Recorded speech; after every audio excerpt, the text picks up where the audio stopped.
First and foremost, what I want to teach you about the push-up is you have to move with intention. Every single movement that you do in fitness, you should not move unless you are moving with your mind and muscles completely connected. A good way to think of this is if you can't feel the muscle that you are trying to activate prior to moving, then you're not going to feel it at all. So what we have to do is we first have to get a massive amount of tension into the chest or the pectorals, because that's what we're trying to work. So with that concept, pretend like the air right now is the floor. What I'm going to try to do with my fingers outstretched as so is I'm going to try to drive inwards as hard as I possibly can. Now, on the floor, obviously, you're not going to see me moving in, but what the naked eye cannot see is what I'm actually physically doing. And this is lighting my chest up instantly by this movement, which is called adduction.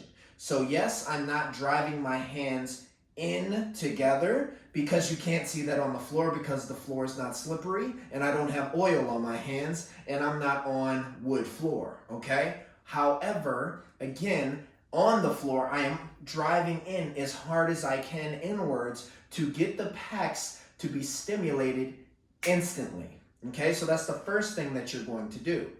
So you maintain your posture for the push-up. The first part of the push-up is going to be you engage your core first. So we do what's called a posterior pelvic tilt. You drive your pelvic floor forward.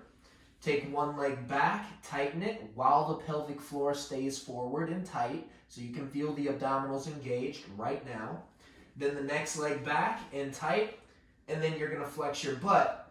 Now from this position, I'm gonna squeeze in the floor as hard as I can. I should start shaking, and I should instantly feel my chest turn on. Now, if I feel my chest turn on, it's time to start moving in my available range of motion. Available range of motion is where you can move and still feel that your pecs are engaged as you are pulling the floor inwards as hard as you possibly can.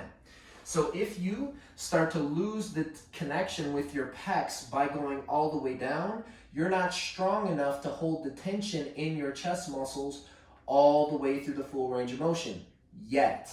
So your focal point is simply going to be to move where you can actually feel the tension in the working muscle, which is the pecs. Okay, so I'm going to do it this way. So for some of you, your push-up may look more like this, where you're just moving a little bit, but you can still feel the pecs. For some of you, you'll be able to come down to about 90 degrees. And for some of you, you'll be able to come all the way down and still maintain that you are pressing and squeezing that floor inwards as hard as you can to, again, light the pecs up with a crap load of tension. I'll show you one more time from the side, and here we go without talking. So I'm flexing the floor inwards first, engaging my core, my legs, and then my butt, and we get it. If you move too fast, you're going to lose the tension. So about 4 seconds down, 1 second up is what you're going to try to focus on. And that's going to be a push-up that will build lean muscle in the pecs, create definition, and grow size over time with consistency.